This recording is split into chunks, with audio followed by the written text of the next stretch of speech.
দেখুন বন্ধুরা, আজকেও সারাদিন ঠিক এরকমই বৃষ্টি হচ্ছে, একটানা হয়েই যাচ্ছে, মাঝে মধ্যে একটু টিপ টিপ করে পড়ছে, নইলে এরকমই হয়ে যাচ্ছে।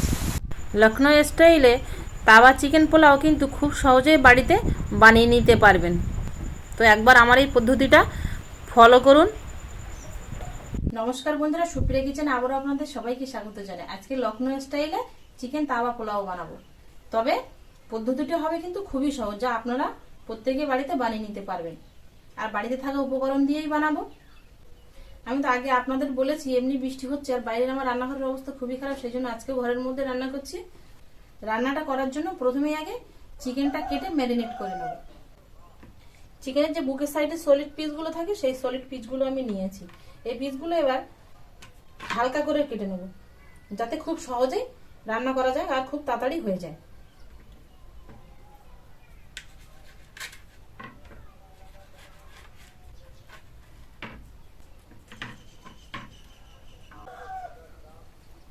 উপরের এই পার্টটা খুলে যাচ্ছে, দেখুন ঠিক এরকমই হালকা আছে কিন্তু, আর এরকমই হালকা করে সবগুলো কেটে নেব।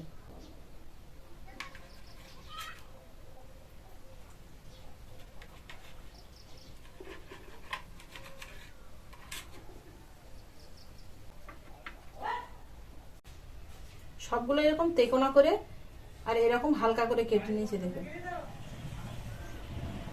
আমার ছুরিটা ভালো ধার নেই, সেই জন্য আমি খুব ভালো করে কাটতে পারলাম না।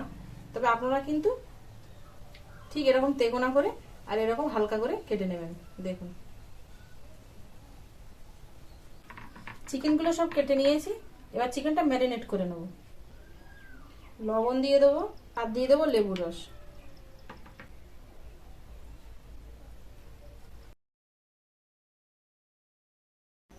এক টুকরো আদা গ্রেট করে দিয়ে দেবো।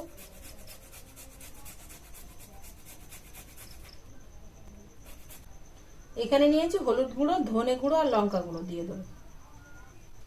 সবকিছু দিয়ে মাখিয়ে নেব। 2 চামচ মতো সাদা তেল দিয়ে দেবো।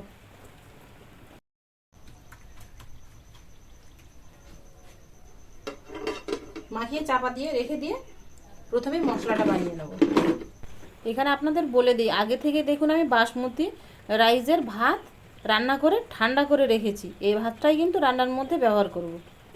এই রান্নাটা করার জন্য কোনো তাওয়ার দরকার হবে না, এমনি ঘরে থাকা আমি রেগুলার যে কড়াইতে রান্না করি সেই কড়াইতে চিকেন পোলাওটা রান্না করব। প্রথমে আগে গরম কড়াই ঘি দিয়ে দেবো আর দিয়ে দেবো সাদা তেল। প্রথমে এর মধ্যে পেঁয়াজ কুচি দিয়ে দেবো,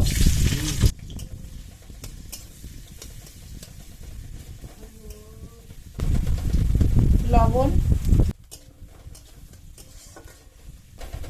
পেঁয়াজ ভাজাটা হালকা এরকম একটু লাল হয়ে আসলে এর মধ্যে টমেটো কুচি, লঙ্কা কুচি আর এখানে নিয়েছি ধনেপাতার ডাঁটা কুচি, এই 3টে উপকরণ দিয়ে দেবো।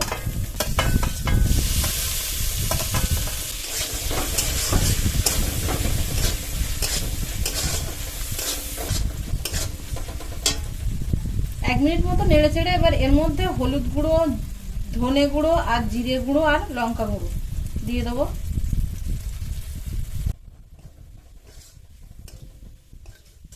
অল্প একটু জল দিয়ে দেবো।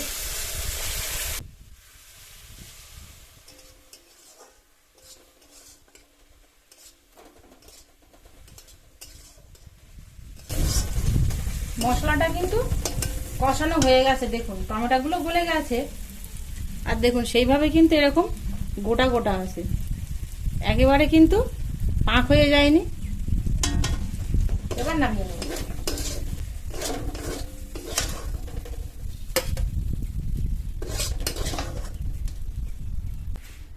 বাটার দিয়ে দেবো। এখানে আমি সবুজ ক্যাপসিকাম নিয়েছি, ক্যাপসিকাম কুচি দিয়ে ভেজে নেব। তবে এখানে আপনারা কিন্তু হলুদ, লাল 2-3 রকমের ক্যাপসিকাম দিয়ে এই রান্নাটা করতে পারেন। আমি খালি 1 রকমের ক্যাপসিকাম দিলাম। আর একটা জিনিস, এখানে আপনারা কিন্তু মটরশুঁটিও দিতে পারেন, কিন্তু আমি আর মটরশুঁটি দেবো না, মটরশুঁটি ছাড়াই বানাবো। হালকা এরকম করে ভেজেই তুলে নেব। এবার চিকেনটা রান্না করব। বাটার দিয়ে দেবো,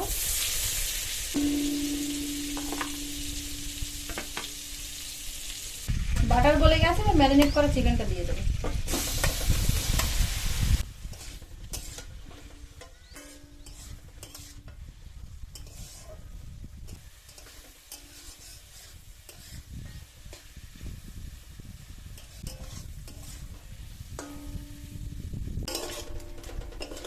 চিকেনটা হয়ে গেছে দেখুন, এই যে, আর এই যে খুন্তি বসে যাচ্ছে, তার মানে চিকেনটা সেদ্ধ হয়ে গেছে।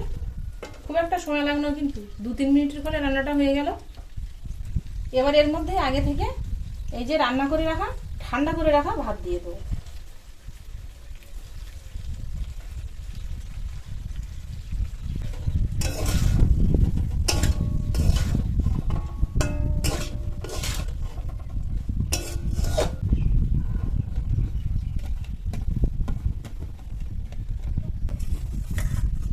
মশলাটা দিয়ে দেবো,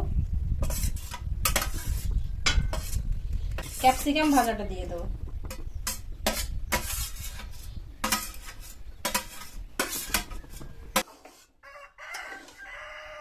ভাতটা দেবার পরে কিন্তু গ্যাসের জালটা এরকম লো টু 2-1 সময় একটু মাঝারি দিয়ে তারপরে ভাতটা এইভাবে নেড়ে চেড়ে নিতে হবে। তাহলে এর মধ্যে কিন্তু আর জল দিতেও লাগবে না, আর কিছুই করতে লাগবে না। আর দেখুন নিচে কিন্তু লেগে যাচ্ছে না, এই দেখুন নিচটা কতটা পরিষ্কার।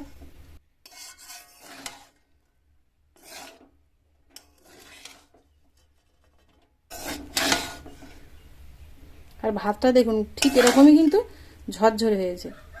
এবার এর মধ্যে দিয়ে দেবো গরম করে রাখা কসুরি মেথি, শাহি গরম মশলা,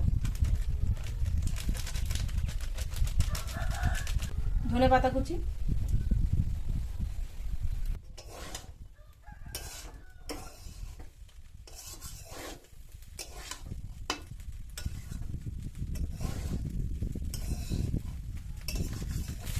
মিশিয়ে নিয়েছি। রান্নাটা হয়ে গেছে, এবার নামিয়ে নেব।